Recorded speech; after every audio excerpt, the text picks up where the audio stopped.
So in this topic, we are going to discuss displacement and density, as well as the effect or the change of drop because of density. So this is the intended learning objective. However, it is very broad. That's why I prepared a lot of explanations in order for you to achieve the intended learning outcome. So to calculate the weight to unload to maintain present mean draft when coming from water of higher density to water of lower density. So it seems like very simple to understand, but this is very vague. That's why I prepared a lot of things to explain in order for us to achieve everything that we have here. So this is a simple experiment. We have here a cup of or a glass of water, only a fresh water, and then we have here three objects colored red, green, and yellow. So as you can observe, the red object floats while the green object suspends only but not totally sink, and the yellow object sink. Oh my god! Wow! Now the reason for this one is the difference of specific gravity and its relation to the density of water to which it might or will float. So for the red object, let me explain. If the specific gravity of an object is less than the density of the water, the object will float. So in green object, if the specific gravity of an object is equal to the density of water, the result is it will suspend or it will just submerge, but it will not totally sink, reaching the bottom part. The yellow object, if the specific gravity of an object is more than the density of the water, it will going to sink. Okay? So we have there the relationship between specific gravity of an object to the density of the water to which it floats. So we have here a wood, we have an ice, we have an iron. So the density of the water is 1.000 tons per cubic meter. So it means that the specific gravity of the wood is uh, less than the density of the water to which all of these objects float or submerge. Okay? So again, that has something to do with the specific gravity and the density. So as the specific gravity increases, it will going to sink the object. To give you a trivia, since we are discussing already about density, we have this equipment on board the ship in which we use it actually to determine or to measure the water density from time to time, because this is very important especially for bulkers, because we need to determine the weight of the cargo being loaded or being discharged, and the density or the varying of density from one locality to the other will give us another computation of this matter.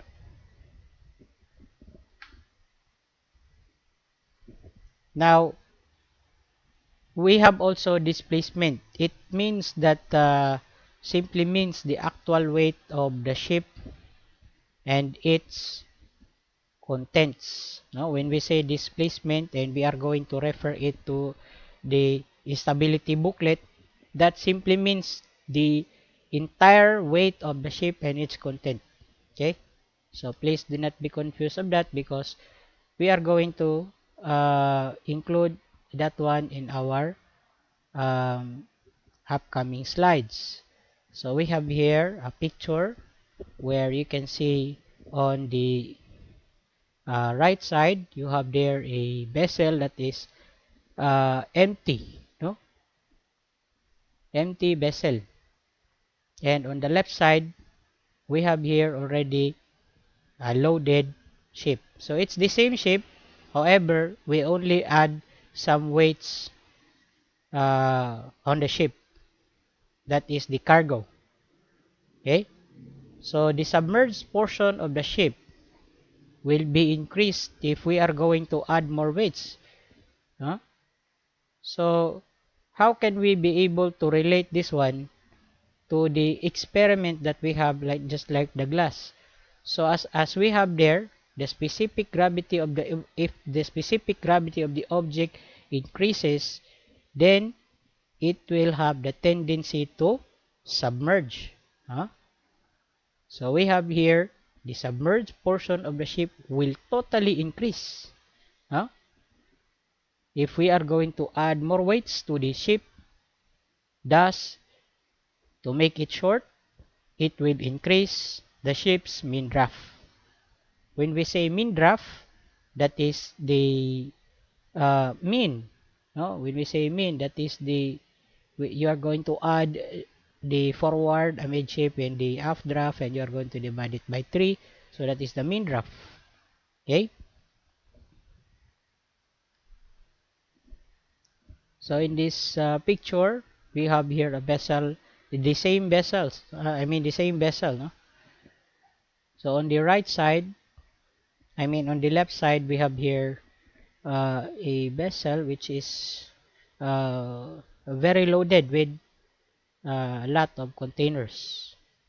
And with the same vessel, we have here a small amount of deck cargoes only. Okay? But they have the same mean draft. They have the same mean draft. So how can this be possible? This is possible because of the change of density. On the right side, you have here a vessel which afloats at sea water or salt water, and on the left side, you have here a vessel which floats on the fresh water. Okay, so again, it is because of the varying of density or the difference of density.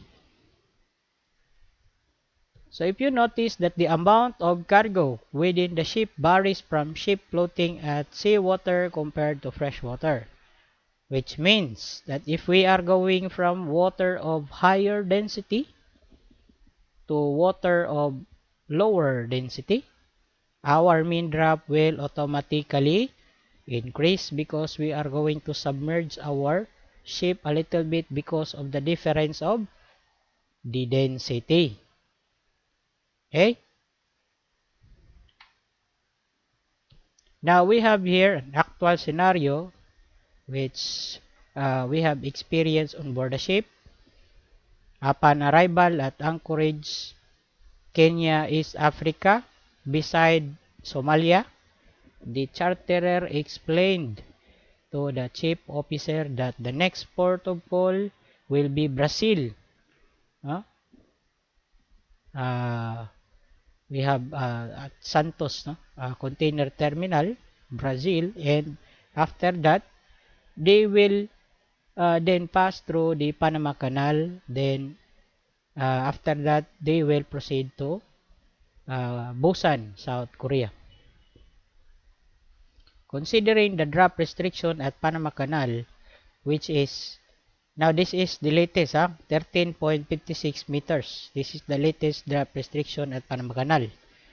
So, which is equal to the calculated draft upon the vessel's arrival at Brazil. So if the ship will be arriving at Brazil, the draft will be equal to 13.56. So the chief officer needs to determine the approximate amount of cargo that should be loaded at Lagos, that should be discharged at Brazil. Okay? To make sure that the after the effect of changing from seawater to dark water density, dark water is a little bit higher from fresh water, the draft will still be qualified to enter the locks of Panama Canal. Okay, so this is the job of the chief officer, to determine the approximate amount of cargo that should be loaded at Lagos to be discharged at Brazil. So in this example, we have here a container ship. This is the complexity of a container ship because we have multiple ports. Okay, so I will no longer discuss to you about the stowage arrangement, but instead I will just taught you how to obtain the amount of cargo that should be discharged in order for you to, no? Why am I talking about discharging since we have here loaded at Lagos? So uh, we need to consider that Lagos is the first port and we are going to Brazil, and the target draft is 13.56 upon arrival at Panama. Okay, because we could not enter the Panama Canal if our draft is more than this one, our mean draft is more than this one, 13.56. So that's why we need to determine the amount of cargo that should be discharged. No? So first we need to load it at Lagos because we will bring it to Brazil. Okay? So that's the same story. You need to determine the weight to load at Lagos, in which you need also to discharge it at Brazil in order for you to pass the draft restriction at Panama Canal. So we have here a picture. So we have a picture, a container terminal at Kenya. So this is just like beside Somalia, and which is from the east coast of Africa. Then we have here Santos, Brazil, container terminal, and after that we are going to, after discharging, we are going to, so no more loading, only discharging. Then after that you are going to Panama Canal, and you have also here the Busan, South Korea. Okay, so we have here a sample problem which is of different, I mean the same story with our actual scenario on board the ship.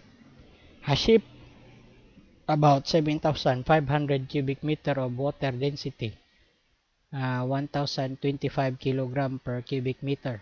So this is the displacement of the ship, 7,500 in volume, no? Because we have also in tons. Okay, so this is in volume because we have two types of, on our ship stability booklet we have two types of displacement. We have volume and in tons. Okay, so we have find the displacement in tons and the amount of cargo to be unloaded to maintain the same mean drop in water of density of 1,000 kilogram per cubic meter. Okay, so in this case this is 7,500 cubic meter, which is equivalent to 7,500 tons. Okay, so we have here the formula to be used. We have new displacement over old displacement equals new density divided by old density. No, no, no, no. Dense displacement and density. So you just need to transpose, then you need to obtain the value of the new displacement first, because you are going to subtract it to the old displacement in order for you to determine the weight that should be unloaded. So we have there new density times old displacement. So we have here you need to cancel the value for the density, I mean the unit of density, which is cubic meter per ton. I mean yes, cubic meter per ton. Then the only unit that will be remain or will remain is tons. So you just need to multiply it and divide it to the old density, which is 1015.